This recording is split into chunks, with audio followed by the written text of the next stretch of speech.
Guys, स्वागत है आपका अपने यूट्यूब चैनल स्टडी विद अमन कुल में। आज हम क्लास 10 का मैथ्स का सिलेबस देखेंगे, जो कि हमारे दिल्ली डिपार्टमेंट की तरफ से सिलेबस है। ये सिलेबस सीबीएसई का ही सिलेबस होता है, बस उसे थोड़ा और ईजीएस्ट वे में दिखाया जाता है आपको। तो सिंपल पैटर्न होगा, इजीली समझ जाएंगे इस सिलेबस को। और आपको किस मंथ कितने में टर्म वाइज होगा ये सिलेबस। टर्म 1 में कितना पढ़ना है, टर्म 2 में कितना पढ़ना है और फाइनल में कितना पढ़ना है, ये आपको इसमें सिलेबस में बताया जाएगा। तो अभी तक चैनल को सब्सक्राइब नहीं किया तो प्लीज़ चैनल को सब्सक्राइब ज़रूर करें। ये आपका 2022-23 न्यू सेशन के सिलेबस है, न्यू सेशन वाले स्टूडेंट्स के लिए। तो चलिए स्टार्ट करते हैं। ये आपका एनुअल सिलेबस है 2022-23 सेशन के लिए, 10th क्लास के लिए।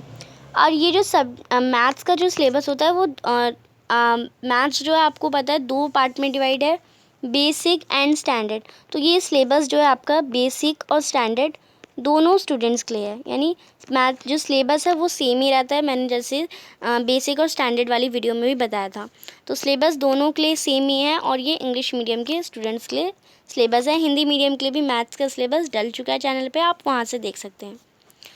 तो ये यहाँ पे आपको ब्लूप्रिंट दे रखा है, नंबर मार्किंग, कौन कौन से यूनिट में कौन कौन से चैप्टर हैं उनमें मार्क्स दे रखे हैं। तो चैप्टर नंबर 1 जो है आपका आएगा रियल नंबर्स। और इन चैप्टर में ये पार्ट है, इसे आप पढ़ लीजिए, क्योंकि इसे आपको अच्छे से पढ़ना है कि कौन कौन सी जो टॉपिक्स हैं वो आ रहे हैं, वो आपको अच्छे से एनालाइज करना है। चैप्टर नंबर 2 आ रहा है पॉलिनोमियल्स, कौन कौन से टॉपिक्स हैं वो आप देख लीजिए। Chapter number 3 pair of linear equation in 2 variables.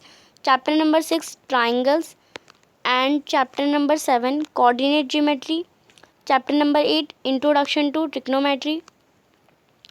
Chapter number 9 some application of trigonometry. And chapter number 12 area related to circle. And chapter number 14 statistics. ये जो चैप्टर्स मैंने अभी तक बताए, इतने ही चैप्टर नहीं है, आपकी बहुत चैप्टर हैं। इतने चैप्टर जो आपको दिए गए हैं उतने चैप्टर आपको 13 सितंबर तक कंप्लीट कर लेने हैं। आपके स्कूल वाले, आपके टीचर्स कंप्लीट करा देंगे।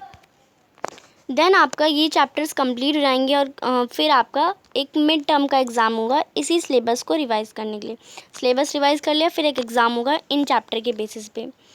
एग्ज़ाम होने के बाद फिर आपको पढ़ाए जाएंगे चैप्टर नंबर 4, जो कि अगर हम इसे मिड टर्म के एग्ज़ाम को टर्म 1 मान लेते हैं, तो ये टर्म 1 का इतना सिलेबस था आपको, फिर एक एग्ज़ाम होगा। फिर टर्म 2 जब स्टार्ट होगा, चैप्टर नंबर 4 पढ़ाया जाएगा quadratic equation. Chapter number 5 arithmetic progression. Chapter number 10 circle. Chapter number 13 surface area and volume. And chapter number 15 probability. तो टर्म 2 में आपके 5 चैप्टर हो जाएंगे। फिर टर्म 2 में ये जो चैप्टर होंगे ये आपके 15 दिसंबर तक कंप्लीट हो जाने चाहिए। यानी अगर आप देखें तो सितंबर में कंप्लीट, अक्टूबर में एग्ज़ाम होंगे, तो नवंबर दिसंबर में ये चैप्टर कंप्लीट, 15 दिसंबर तक ये चैप्टर भी कंप्लीट हो जाने चाहिए आपके। फिर आपका एक एग्ज़ाम होगा इन्हीं चैप्टर के बेसिस पे, जिसे हम पीरियोडिक भी कहते हैं।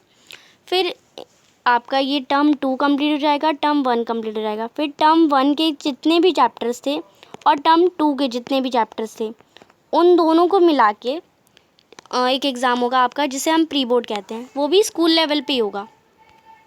और स्कूल लेवल पे जितने भी एग्ज़ाम होंगे उनमें से किसी के भी मार्क्स नहीं जुड़ेंगे। वो इंटरनल में 5-6 नंबर जुड़ सकते हैं, बाकी इनमें मार्क्स नहीं जुड़ेंगे आपके। एंड प्री बोर्ड होने के बाद लाइक लास्ट में बोर्ड एग्ज़ाम होगा, उसके आपके नंबर लगेंगे, जो कि आपका सेंटर पड़ेगा उस पे होंगे। प्री बोर्ड होने के बाद सैम्पल क्वेश्चन पेपर सीबीएसई हमें देगी, उसके बेसिस पे आपको रिवीजन करना है। एनुअल यानी जो फाइनल बोर्ड एग्ज़ाम होगा। और यहाँ पे आप देखिए साफ साफ लिखा हुआ है, एनुअल जो फाइनल बोर्ड एग्ज़ाम होगा वो पूरे कंप्लीट सिलेबस यानी टर्म 1 और टर्म 2 दोनों के बेसिस पे होगा। टर्म 1 भी होगा और टर्म 2 पूरा कंप्लीट सिलेबस उसमें होगा, और फिर आपका ये बोर्ड एग्ज़ाम होगा। यहाँ पे आपको जैसे मैंने पहले बताया कि स्टैंडर्ड और बेसिक होती है, तो मैथमेटिक्स स्टैंडर्ड के लिए यहाँ पे क्वेश्चन पेपर डिज़ाइन दे रखा है।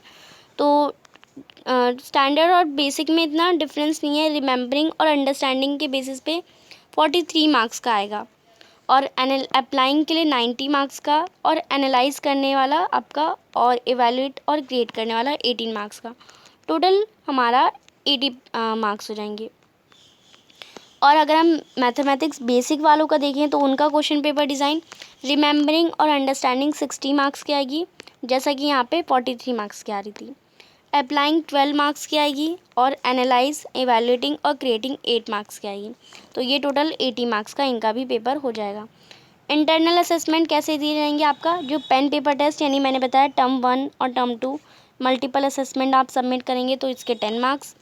पोर्टफोलियो होता है वो सबमिट करेंगे तो 5 मार्क्स। और लैब प्रैक्टिकल जो मैथ्स का प्रैक्टिकल होता है, जो बुक्स दे लैब एक्टिविटी की बुक दी जाती है उसमें से 5 मार्क्स। तो टोटल 20 मार्क्स का आपका इंटरनल असेसमेंट। 80 मार्क्स का जो फाइनल बोर्ड एग्ज़ाम होगा वो आपका दिया जाएगा।